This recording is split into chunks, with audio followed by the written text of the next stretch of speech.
Il peut arriver dans des projets que l'on ait besoin de mettre en place un chronomètre pour chronométrer peut-être des actions qui se passent dans une vidéo. Et jusqu'ici, pour faire ça, on pouvait utiliser le texte simple avec un mot-clé qui s'appelle timecode.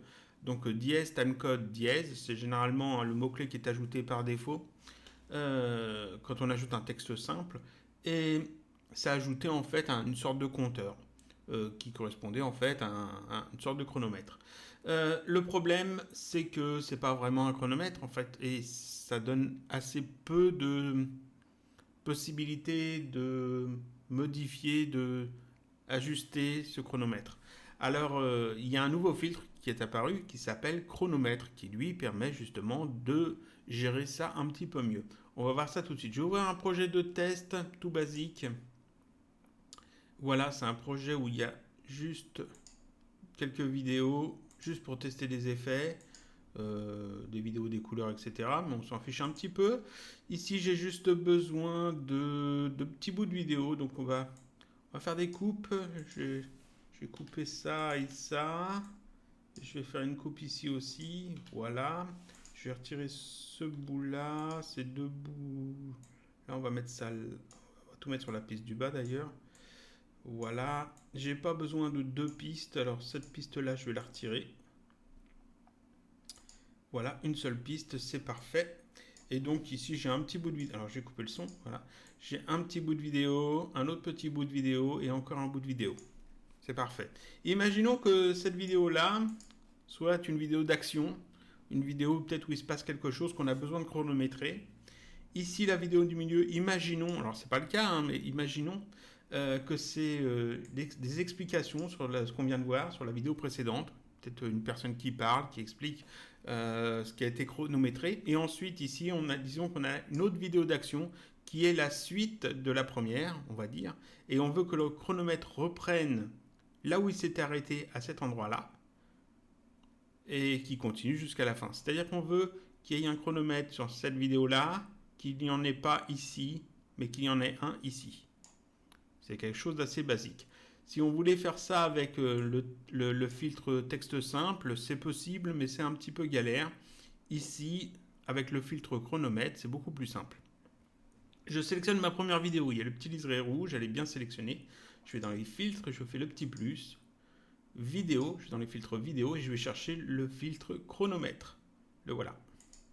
Je le sélectionne et voilà ce qu'on obtient. Alors je vais agrandir peut-être la fenêtre ici, histoire qu'on voie un peu plus les paramètres. Voilà. On ne voit pas tout.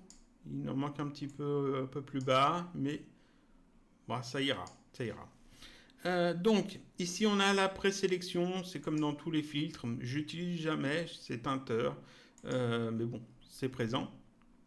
Ici, c'est le format du chronomètre. Ici, secondes et les centièmes de seconde, parce que ça va jusqu'à 99, les chiffres après le point. On peut choisir les heures, les minutes, les secondes, les heures, les minutes, les secondes et les dixièmes de seconde, les minutes, les secondes, les minutes, les secondes, les centièmes de seconde, les minutes, les secondes et les millièmes de seconde, les secondes seulement, les secondes et les dixièmes de seconde, les secondes et les centièmes de seconde, et les secondes et les millièmes de seconde. Donc si je veux par exemple mettre les minutes, les secondes, je sélectionne ça. Et là j'ai les minutes ici et les secondes ici. Et si je fais lecture, en fait comme ça, ici ça me compte les secondes et les minutes. Bon là ça dure vraiment pas longtemps. Donc on va mettre quelque chose d'un peu plus parlant. On va prendre ça, voilà, les secondes et les dixièmes de seconde. Donc si je fais lecture, voilà ce que j'obtiens. Et c'est parfait. Donc ça, c'est le format du chronomètre. Ici, vous voyez qu'on peut changer en fait la boîte de dialogue, enfin la boîte d'affichage, et avec le petit point central, comme toujours, on peut déplacer ça où on veut. Ici, c'est aligné à gauche, donc ici, on a les paramètres d'alignement, à droite, c'est pas à gauche, à droite, c'est aligné à droite, et donc on peut l'aligner à gauche, on peut le mettre aligné au centre.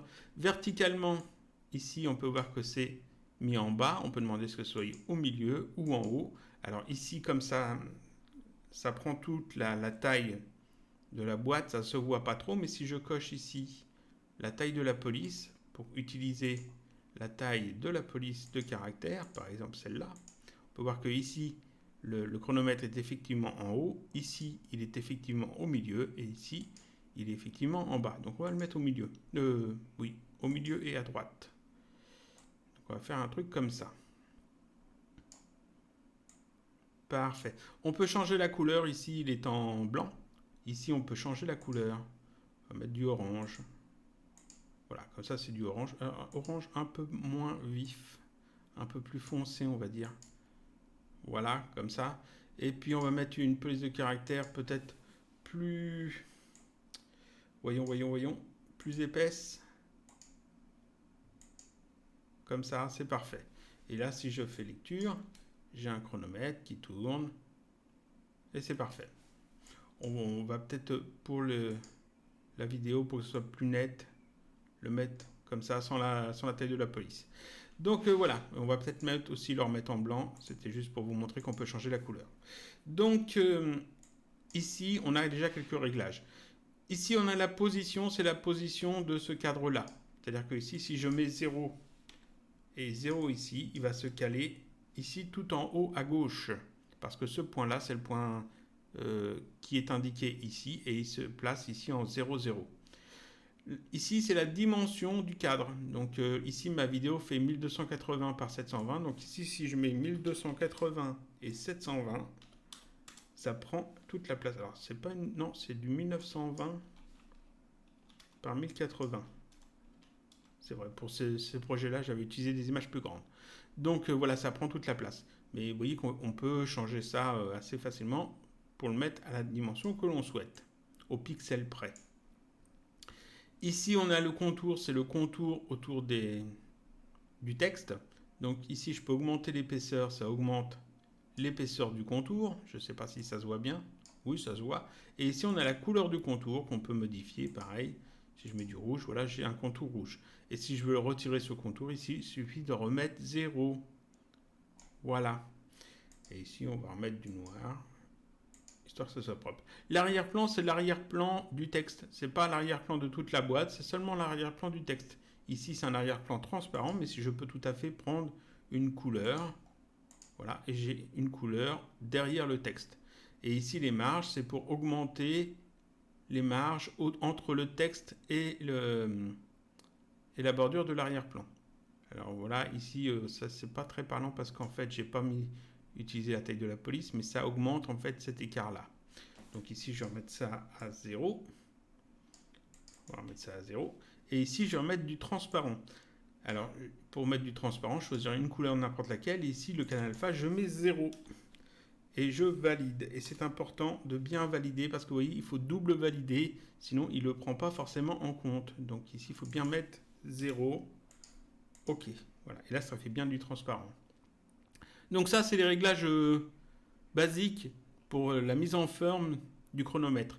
Ce qui nous intéresse le plus, se trouve ici. Ici, on a up, on peut mettre down à la place. C'est le sens de défilement du chronomètre. Si je mets down, en fait, ici, il va partir de cette valeur-là pour arriver à cette valeur-là. Donc ici, il part dans le sens inverse, il diminue au lieu d'augmenter. Si je mets up, il va partir de cette valeur-là, le départ, et il va aller jusqu'à cette valeur-là, s'il a la place de le faire. Donc ici, il va augmenter. Donc ici, le sens up ou down permet d'indiquer dans quel sens on veut que le chronomètre tourne, s'il part à rebours ou s'il avance. Ici, alors je me remets tout au début. Ici, on a le délai de départ. C'est en fait où est-ce que le chronomètre va se mettre en marche. À quel moment le chronomètre va se mettre en marche dans le temps de la ligne de temps. Je vais agrandir ça un petit peu. Voilà. Ici, par exemple, si je veux qu'il ne se mette pas en marche au début, mais qu'il se mette en marche seulement ici quand on arrive à 0,1, eh bien ici, il me suffit d'indiquer en fait 0,1. C'est pas toujours précis d'indiquer juste la valeur. Ici, c'est mieux de placer le curseur là où on veut vraiment que ça commence. Et on clique sur cette petite icône qui ressemble à une flèche qui permet de régler le début sur la position actuelle. Donc si je clique là-dessus, ici, ça me met directement la valeur où ce curseur est placé. Donc d'ici jusque là, le chronomètre va rester à 0. ici il va se mettre en marche et il va se mettre en marche jusqu'à la fin. Donc on regarde ça. Voilà. Je me remets au début. Je vais ici remettre la valeur par défaut. Voilà. Ici, c'est la durée. C'est combien de temps je veux qu'il tourne.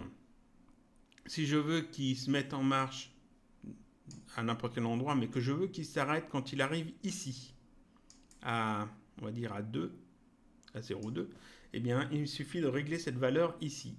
Et là encore, je place le curseur de lecture là où je veux qu'il s'arrête, et je clique sur cette petite icône, tac, ça met ici le bon réglage, et en fait, quand le curseur arrivera là, le compteur va s'arrêter.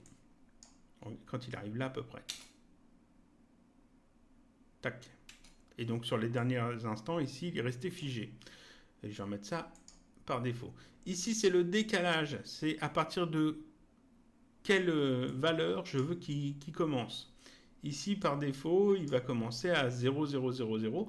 Mais si je veux qu'il commence, par exemple, à 5, voilà, je peux mettre ici 5. Et vous voyez qu'en fait, ici, il commence à partir de 5. Alors, je m'en remette bien, voilà. Quand je fais lecture, il commence à partir de 5. Et ça, c'est intéressant parce que ça permet de reprendre là où on s'est arrêté. Donc, je vais remettre ça à 0. On remet tout bien comme il faut. Imaginons que je veuille que mon chronomètre commence là. Je veux qu'il aille jusque ici. Quand il arrive ici, hop, il va s'arrêter en fait.